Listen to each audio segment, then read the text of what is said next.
पत्रकारों के सवाल देने की तो आपकी हैसियत ही नहीं बन पाई आज तक, और आप बात करते हो बड़ी बड़ी कि अगर आप वहाँ कमजोर होते हैं तो सरकार कांग्रेस की बनेगी, बीजेपी की नहीं बनेगी। कि अब पंजाब का चुनाव लास्ट है, उसके बाद समझ जाना कि लोकतंत्र खत्म हो चुका है हिंदुस्तान से। आप मुख्यमंत्री जी का खुद का स्थानीय क्षेत्र सांगानेर जो है उसकी आपके सरकारी स्कूलें दिखा दूं मैं आपको, जिसकी स्थिति बहुत ज़्यादा जर्जर है। आप वहाँ पे जाके देखिए, आप वो अपने जहाँ पर वो विधायक जीत के गए हैं, मुख्यमंत्री बने हैं, उन्होंने अपने क्षेत्र को ही सही नहीं करवाया। आप बजट बनाना बहुत आसान है, लेकिन बजट पे काम करना बहुत मुश्किल है, जो हुआ नहीं है।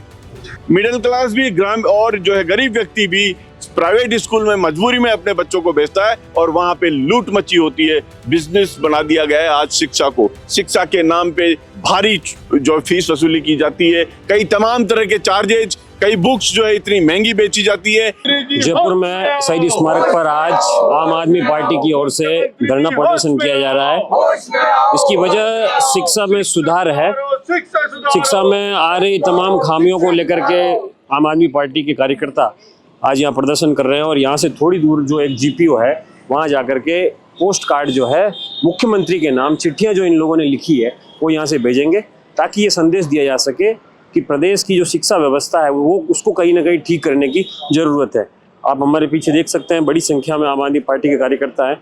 संगीता जी हमारे साथ हैं, जो कि आम आदमी पार्टी जयपुर की संगठन महामंत्री है। मैडम, क्या विजन है आप लोगों का, क्यों ये प्रदर्शन आज आपने किया है? देखिए, ये तो आप जाहिर है, जनता पूरी जानती है कि राजस्थान की स्कूलों का क्या हाल है। शिक्षा का स्तर किस तरह से नीचे गिरता जा रहा है। स्कूलें जर्जर अवस्था में हैं। जो सरकारी स्कूलें हैं, आपने झालावाड़ का किस्सा तो पूरे देश विदेश तक जा चुका है, और जर्जर अवस्थाएं जो है आज भी है। ऐसा नहीं है कि झालावाड़ जैसी स्थितियां और कहीं पर भी नहीं है, अभी भी है, बनी हुई है स्थितियां। उनको सुधारने के लिए हम लोग ये आंदोलन कर रहे हैं। ये पोस्ट कार्ड अभियान हमने शुरू किया है, जिसमें सरकारी स्कूलों जो जर्जर अवस्था में उनको सुधारा जाए। प्राइवेट स्कूलें, जो निजी स्कूलें हैं, उनका जो स्तर है, फीस उनकी बहुत ज़्यादा है, तो अभिभावक बहुत ज़्यादा प्रेशर में रहते हैं, तो उनका थोड़ा सा फीस में कुछ ना कुछ प्रतिबंध लगाए जाएं। इसके अलावा हमारा तीसरी मांग हमारी ये है कि अभी जबलपुर में आपने देखा कि वहाँ पे एक हादसा हो गया था, पनडुब्बी जो वहाँ पे वो क्रूज डूब गया था, तो वहाँ पे एक हादसा हुआ बहुत बड़ा। तो उसको देखते हुए हम चाहते हैं कि पाठ्यक्रम और शिक्षा के स्तर में साथ के साथ में ये हो कि तैराकी की कौशल की भी उनको प्रबंध किए जाए, क्योंकि तैराकी एक केवल एक खेल नहीं है। तैराकी जो है एक कौशल भी है, एक जीवन रक्षा का कौशल भी है। तो ये सभी स्कूलों में जारी किया जाए, ये हमारी 2-3 मांगे हैं, और मुख्यमंत्री जी चाहें तो बहुत आसानी से कर सकते हैं, लेकिन उनके होश में आने की जरूरत है। अच्छा, एक चीज़ जो है, जब झालावाड़ का हादसा हुआ उसके बाद सरकार ने एक अलग से बजट अलॉट किया, सेफ्टी ऑडिट कराई सभी स्कूलों की, और करीब 12,000 करोड़ रुपए का बजट जो है सरकार ने रखा अगले आने वाले कुछ वर्षों के लिए, ताकि स्कूलों की रिपेयरिंग और उससे जुड़ी तमाम जो चीजें हैं उसको ठीक किया जा सके। तो वो कहाँ हुआ? आप मुख्यमंत्री जी का खुद का स्थानीय क्षेत्र सांगानेर जो है उसकी आपकी सरकारी स्कूलें दिखा दूं मैं आपको, जिसकी स्थिति बहुत ज़्यादा जर्जर है। आप वहाँ पे जाके देखिए, आप वो अपने जहाँ पर वो विधायक जीत के गए हैं, मुख्यमंत्री बने हैं, उन्होंने अपने क्षेत्र को ही सही नहीं करवाया। आप बजट बनाना बहुत आसान है, लेकिन बजट पे काम करना बहुत मुश्किल है, जो हुआ नहीं है। क्या कहेंगे सर? आज राजस्थान में स्कूलों की स्थिति प्रत्येक व्यक्ति जानता है राजस्थान का, और इससे पीड़ित है। आम आदमी पीड़ित है, गरीब व्यक्ति पीड़ित है, और मिडिल क्लास पीड़ित है। आज स्कूलों की शिक्षा का स्तर, सरकारी स्कूलों का स्तर इन्होंने इतना गिरा दिया, जहाँ कहीं एक तो एजुकेशन को, पढ़ाई को लेकर के कोई टारगेट नहीं है, उनके रिजल्ट को लेकर कोई टारगेट नहीं है सरकार का। जहाँ जिन स्कूलों में जरूरत है टीचर्स की 12 टीचर्स की जरूरत है, वहाँ पे 4 टीचर 5 टीचर मुश्किल से अवेलेबल होते हैं। कई टीचर्स तो वहाँ कम होते हैं, और पूरे भी होते हैं पोस्टिंग में, तो उनको BLO बना करके लगा दिया जाता है, और किसी जनगणना में लगा दिया जाता है, पशुगणना में लगा दिया जाता है। तमाम तरह के इस तरह की एक्टिविटियों में उन शिक्षकों को लगा दिया जाता है, जिससे कि बच्चों का पढ़ाई इससे इफेक्ट करता है, पढ़ाई नहीं हो पाती है। दूसरा, टारगेट नहीं है, तो आज मजबूरी में जहाँ बच्चे को अपना कोई भी एडमिशन कराना चाहता, सबसे पहले उसके कैरियर का सोचता माता पिता, पेरेंट्स उसकी कैरियर का सोचते हैं, अभिभावक। कि मेरे बच्चे का अच्छा करियर बने। उसके लिए वो सरकारी स्कूल की तरफ अगर देखता है अपने बच्चे का एडमिशन कराने के लिए, सबसे पहले उसकी जर्जर स्कूलों की बिल्डिंगें दिखती है, तो उसमें वो खतरा महसूस करता है अपने बच्चे को भेजकर, कि मेरे बच्चे को डर लगता है उसको कि मेरे बच्चे को इसमें भेजूंगा और कोई अनहोनी नहीं हो जाए, कहीं ऐसा नहीं हो कि ये बिल्डिंग धराशायी हो जाए और कुछ अनहोनी हो जाए। दूसरा सबसे बड़ा उसके बच्चे के करियर का उसको खतरा महसूस होता है कि मेरे बच्चे को यहाँ भेजूंगा तो मेरा बच्चा क्या बन पाएगा, कुछ पढ़ पाएगा, कुछ बन पाएगा, तो वो मजबूरी में भेजता है।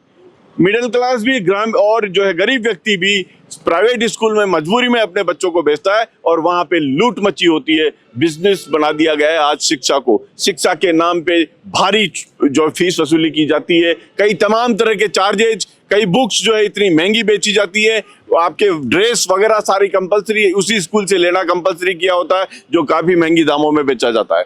तो आज आम आदमी, गरीब और ये जो आपका मिडिल क्लास जबरदस्त परेशान है सरकारी इस तंत्र की वजह से। सरकार ही इसकी जिम्मेदार है। जो जिम्मेदार के लिए, जैसे आपने फीस वृद्धि की बात की, वसुंधरा सरकार के समय एक फीस स्ट्रक्चर को लेकर के सरकार ने एक तय किया कि एक कमेटी बनेगी जिला स्तर पर, जिला शिक्षा अधिकारी की अगुवाई में। वो कमेटी ये तय करेगी कि किसकी फीस में कितनी वृद्धि होनी चाहिए, क्योंकि जो मनमानी होती है वो कहीं ना कहीं निजी स्कूलों की, उसको लगाम लगाई जा सके।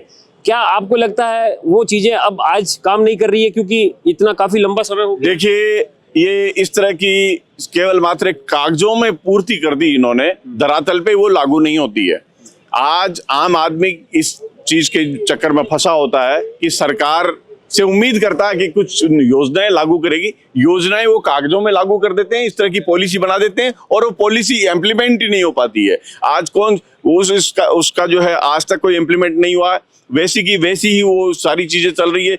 वही फीस वृद्धि जो है अपनी मनमानी वर्जी से प्राइवेट स्कूल फीस वसूल बढ़ा रहे हैं, प्रत्येक साल बढ़ा रहे हैं। ट्यूशन फीस हर साल ली जाती है, ट्यूशन फीस तो एक ही बार में होती है ना, सॉरी आपकी एडमिशन फीस तो एक ही बार में होना चाहिए ना। प्रत्येक साल, हर साल उससे एडमिशन फीस भी वसूला जाता है और भारी फीस वसूली की जाती है।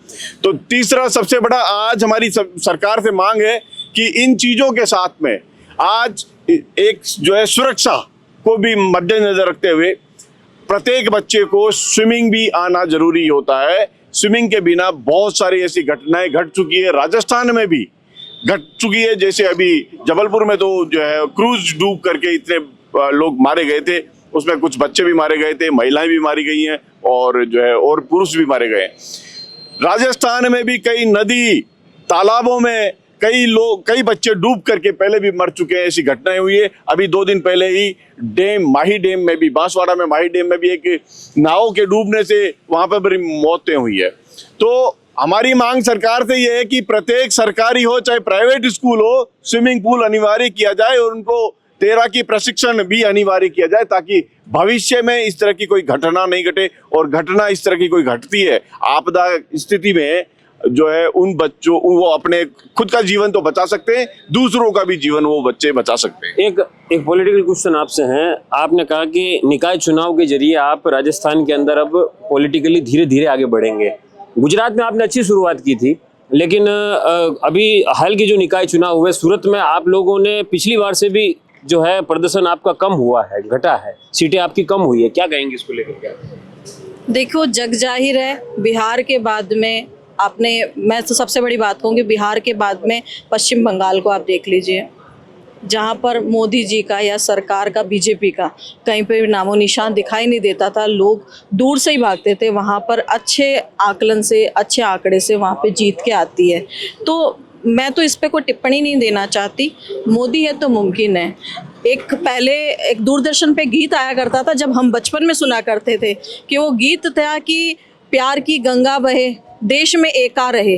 लेकिन आज मोदी जी के आने के बाद में गाना बजता है कि मोदी है तो मुमकिन है।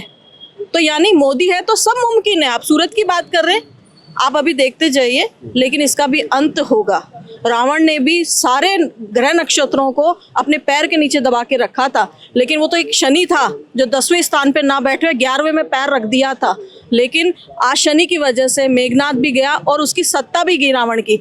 तो ये बीजेपी जो जिस होश में घूम रही है ना, ये मैं कहना चाहूँगी कि एक वक्त आएगा, आंखें खुलेगी जनता की भी। और ये जो आप इलेक्शन कमीशन है, ये कौन है?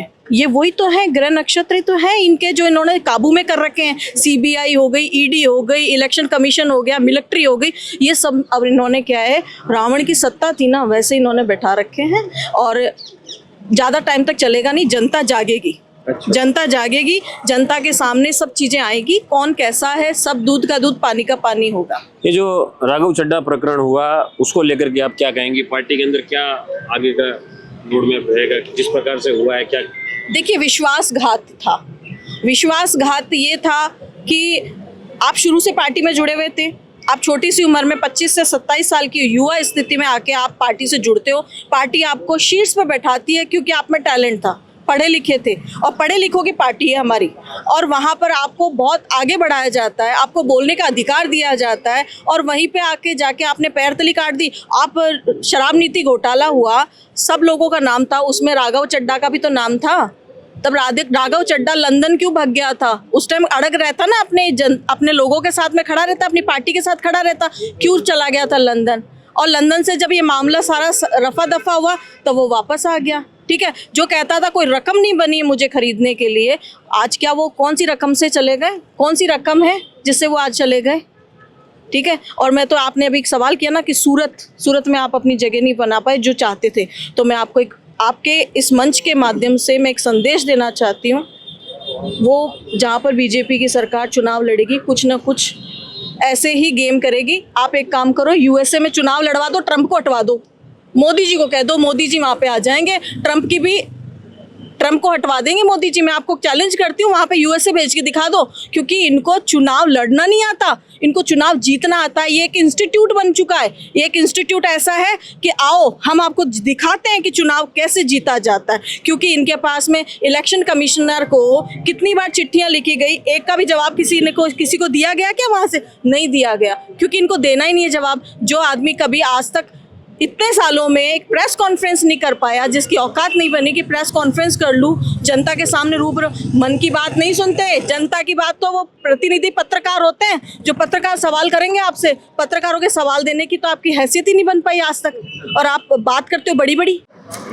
हमारे साथ आम आदमी पार्टी से अमित वशिष्ठ जी हैं, जो कि राजस्थान के जॉइंट सेक्रेटरी हैं, उसके अलावा पंजाब में ऑब्जर्वर भी हैं। सर, तमाम जो अब चुनाव परिणाम आपके सामने हैं, बंगाल में जिस प्रकार ने बीजेपी ने सरकार बनाई है, 206 सीटें जीती है, एक ऐतिहासिक बहुमत है। कह सकते हैं आपकी सरकार बनाई है? नहीं, वो इलेक्शन कमीशन ने कहा है, मैं नहीं कह रहा हूँ। बिल्कुल, इलेक्शन कमीशन उनका है, सब उनका है, ईडी उनकी, सीबीआई उनकी, सब उनका है। सरकारी तंत्र का दुरुपयोग हो रहा है, आपको भी दिख ही रहा होगा। क्या आपको लग रहा है, मतलब इलेक्शन कमीशन का दुरुपयोग कैसे हुआ? मतलब आप इसको कैसे मतलब जस्टिफाई कराएंगे? जनता जस्टिफाई तो ये कराएंगे कि वहाँ का अगर सर्वे अभी आने दो कि किस विधानसभा पे कितनी तो वोटिंग हुई है और कितने वोट से हारे हैं।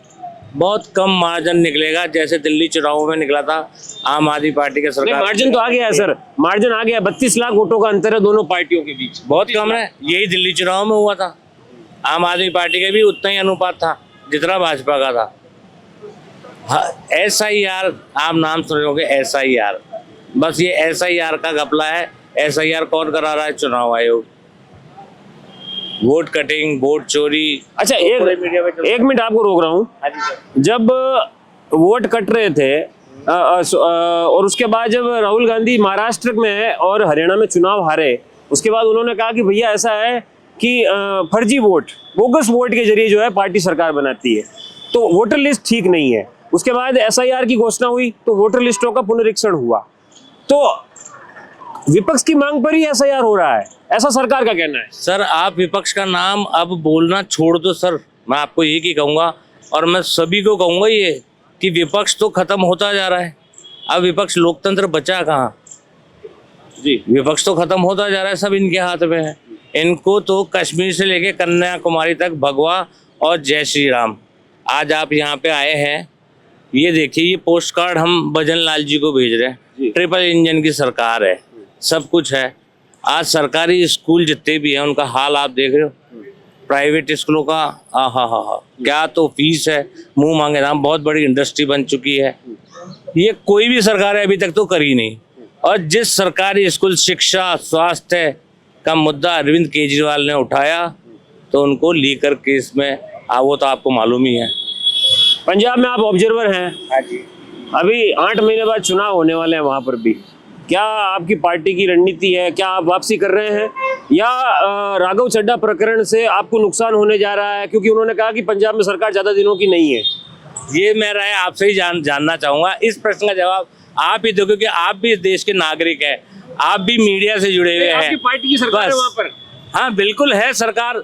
मैं अगर मेरी सरकार के लिए बोलूंगा तो आपको लगेगा ये अपनी सरकार के लिए बोल रहे हैं। अपना पक्ष रखिए। 7 सांसद हमारे जा चुके हैं जी, आप सबको भी पता है, और वो गए हैं जो आम आदमी पार्टी का चाणक्य संदीप पाठक, डॉक्टर संदीप पाठक कहा जाता था, और राघव चड्ढा जो हमारा जैसा आम कार्य करता था। मुझे भी इस पार्टी के अंदर जब से बनी है तब से मैं इस पार्टी के अंदर हूँ, ठीक है। और राघव चड्ढा जी से भी मैं बहुत बार मिला हूँ, उनके चुनाव में प्रचार करने भी गया हूँ राजेंद्र नगर। बिल्कुल, ठीक है। अब बात आती है कि लोकतंत्र बचा कहाँ, 7 सांसद हमारे वहाँ चले गए। पूरा जो पंजाब का संगठन था वो डॉक्टर संदीप पाठक का बनाया हुआ था, ठीक है। अब इसके बाद नहीं तो इसमें हमारा आकलन ये है कि अगर आप वहाँ कमजोर होते हैं तो सरकार कांग्रेस की बनेगी, बीजेपी की नहीं बनेगी। ये मैं नहीं कह सकता, क्योंकि वहाँ का जो समीकरण है मैं उसके आधार पे आपको बता रहा हूँ कि अगर आप वहाँ कमजोर होते हैं तो वहाँ सरकार कांग्रेस की बनेगी, बीजेपी की नहीं बनेगी। देखिए इतना तो मैं नहीं कहूँगा, लेकिन कल ही अरविंद जी ने एक प्रेस जारी की है, उसके अंदर बोला है कि अब पंजाब का चुनाव लास्ट है, उसके बाद समझ जाना कि लोकतंत्र खत्म हो चुका है हिंदुस्तान से। शिक्षा की बात करो ना, आप स्वास्थ्य की बात करो ना, आप महंगाई पे बात करो, क्योंकि बात कौन करता है? विपक्ष, और विपक्ष अब खत्म होता जा रहा है। बस इससे आगे मैं कुछ नहीं बोल रहा हूँ। ये अमित वशिष्ठ जी थे, पंजाब के ऑब्जर्वर भी हैं, पार्टी के जयपुर राजस्थान के अंदर जॉइंट सेक्रेटरी भी हैं, जिन्होंने तमाम SIR से लेकर के जो पार्टी की रणनीति है या पंजाब में आम आदमी पार्टी की क्या स्थिति है, इन चीज़ों को लेकर के अपनी बात रखी। राकेश चौधरी, जयपुर।